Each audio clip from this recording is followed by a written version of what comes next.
আজকের এই জায়গাটা গতকালকে একটা রাস্তা ছিল, কিন্তু আল্লাহ তাআলা আজকে এটা রাস্তা হিসাবে রাখেন নাই, জান্নাতের বাগান হিসাবে রেজিস্ট্রি করে দিয়েছেন। হাদিসে কুদসিতে পয়গম্বর বলেন, নাযালাত আলাইহিমুস সাকিনা, কোরআন সুন্নাহ জিকিরের মজলিস যেখানে হয় আল্লাহ ওই মজলিসে সরাসরি নূর নাযিল করতে থাকেন। আল্লামা ইমাম কুরতুবী রহমাতুল্লাহ আলাইহি বলেন, জিকিরের মজলিসে বসলেই আল্লাহ সগীরা গুনাহগুলো মাফ করে দেন। তাহলে আজকে যারা আমরা আসছি এখানে এসে সৌভাগ্যবান নাকি আমাদের নসিব খারাপ? তাহলে ওই প্রভুর দরবারে একটু শুকর আদায় করার দরকার আছে না নাই? সবাই জোরে সোরে পড়ি আলহামদুলিল্লাহ। আল্লাহ বলেন, লা ইন শাকারতুম লা আযীদান্নাকুম, যদি শুকর আদায় করো আমি আল্লাহর নিয়ামত আরো বাড়ায় দেব।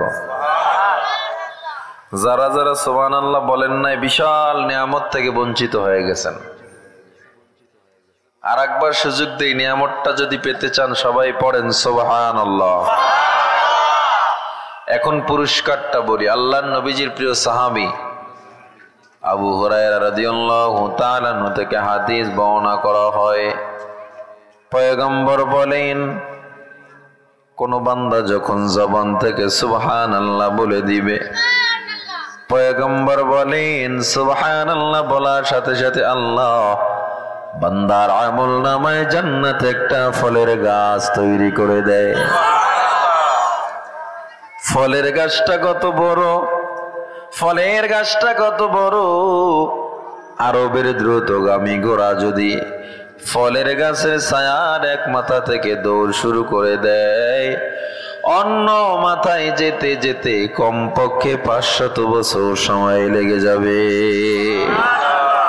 অন্য হাদিসে পয়গম্বর জানায় দেয়, জবান থেকে কোন বান্দা যখন সুবহানাল্লাহর আওয়াজ দেয়, তামলাউ মা বাইনাস সামাওয়াতি ওয়াল আরদ, বান্দার জন্য আল্লাহ কি পরিমাণ সওয়াব দিয়ে দেন, আসমান জমিনের মধ্যখানের যত ফাঁকা জায়গা আমার আল্লাহ সওয়াব দিয়ে পরিপূর্ণ করে দেয়।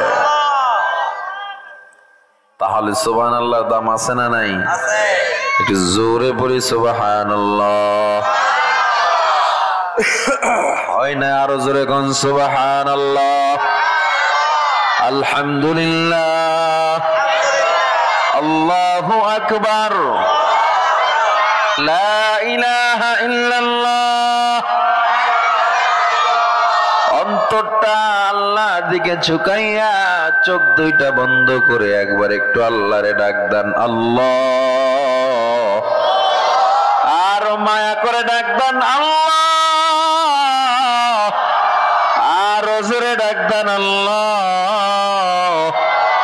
আবার ডাক দিয়ে পড়েন আল্লাহ। আল্লাহ নামটা এত মজা। আল্লাহ বলে, বান্দা তুই আমারে যখন একবার আল্লাহ বলে ডাক দাও, আমি আল্লাহ তোর এক ডাকের বিনিময়ে 70 থেকে 99 বার জবাব দিয়ে দিই।